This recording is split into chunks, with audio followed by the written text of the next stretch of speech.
안녕하십니까. 2023년 3월 27일 월요일입니다. 코페스 동반자 채널에서 오늘은 F-50 결정은 카이가 아닌 롱마가 함, 미 공군이 롱마에게 직접 요청한 사양, 이런 주제로 말씀을 드리도록 하겠습니다. 얼마 전에 본 채널에서 F-50에 대한 영상을 올렸었는데 지금 많은 밀매들이 F-50에 대해서 갑론을박을 하고 있습니다. 그런데 F-50 미국 사양에 대해서 이미 2021년 12월 15일자로 본 채널에서 롱마 미 전술훈련기는 T-50 기본기 변형 F-50 형태로 결정, 이런 주제로 영상을 올려드린 바가 있었습니다. 그래서 오늘은 그 이야기를 해드리려고 합니다. 그 이전에 미 공군은 이미 보잉의 T-7A에 대해서는 ATT 전술훈련기 대상으로는 제의를 한 것 같은 느낌을 많이 주고 있습니다. 얼마 전에 보잉에서 T-7A의 윙락 현상을 개선했다, 이런 발표를 했을 때도 미 공군은 단 한마디의 논평도 하지 않았습니다. 그냥 못 본 척하고 넘어간 겁니다. 왜 그러냐면은 T-7A의 윙락 현상을 보잉이 하드웨어적인 것에는 일차선으로 안 되고 소프트웨어만 개선을 했는데, 그 의미가 T-7A가 윙락 현상이 일어나는 고바등갑 각도로 비행을 하게 되면은 기체가 각도를 숙여서 윙락을 극복하는 게 아니라 피하는 방법으로 737 맥스 같은 방식을 적용한 것이라 미 공군이 더 빡쳤다고 합니다. 그래서 그 이후로는 미 공군은 보잉에 대해서 아무런 이야기를 하고 있지 않습니다. 이걸로 미 공군 ATT 전술훈련기 대상으로는 T-7A가 법적으로는 대상이 되지만 내부적으로는 제외를 한 겁니다. 그리고 미국은 공개 입찰 방식이라 M346도 대상이 되기 때문에 ATT 전술훈련기의 사양에 속도를 마하 0.9로 낮춰는 좋습니다만은 M346과 롱마가 새로 제공하고 있는 TF-50이나 T-50 계열 훈련기하고는 성능 자체가 비교 대상이 아니기 때문에 그야말로 들러리로 세운 거다, 이런 이야기죠. 그럼 도대체 롱마가 제공하고 있는 TF-50 또는 F-50의 사양이 어느 정도이기 때문에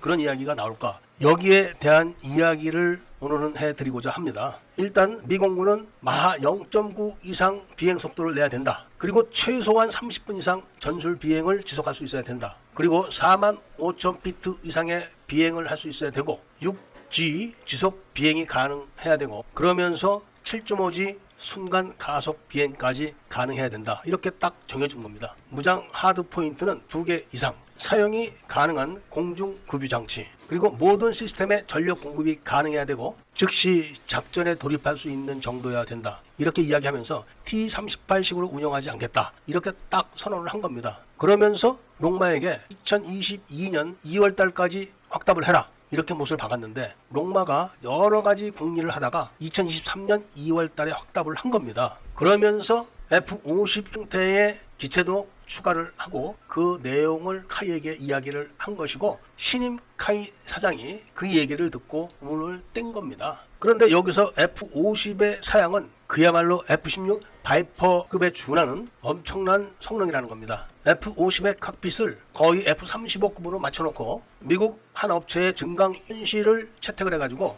여러 대의 전투기가 헬멧 영상을 통해서 동시에 훈련이 가능한 한 그런 수준이 되고, 그 상태에서 즉각 전투에 임할 수 있는 성능을 갖고 있다고 합니다. 그러니까 당연히 에이사 레이더가 장착되어 있고 장거리 공대공 공대지 미사일까지 다 장착이 되는 겁니다. 거기다가 한국이 개발한 초음속 함대공 미사일까지 장착이 가능하기 때문에 그야말로 미니 F-16 바이퍼, 이렇게 불러도 된다고 합니다. 특히 초음속 함대공 미사일의 사거리가 사양이 정확히 발표를 하지 않아서는 모르겠지만 지대공이 500km급이기 때문에 함대공 미사일도 상당한 거리에서 발사가 가능하기 때문에 경전투기로서 초음속 함대공 미사일을 장착하고 적의 함정을 공격할 수 있는 능력을 갖추게 되기 때문에 미 해군에서도 채택할 수 있는 여지가 상당히 높다고 합니다. 그러니까 경전투기로서는 어마어마한 그런 능력을 보유하고 있고, 롱마에서 그런 개량과 개발을 다 하겠지만 문제는 T-50에 기본적으로 장착되는 기본 항목들이 지금 많이 부품이 단종되고 있기 때문에 그 부분을 카이가 어떻게 수용을 하느냐, 이런 문제가 남아 있는 걸로 보이는 겁니다. 롱마가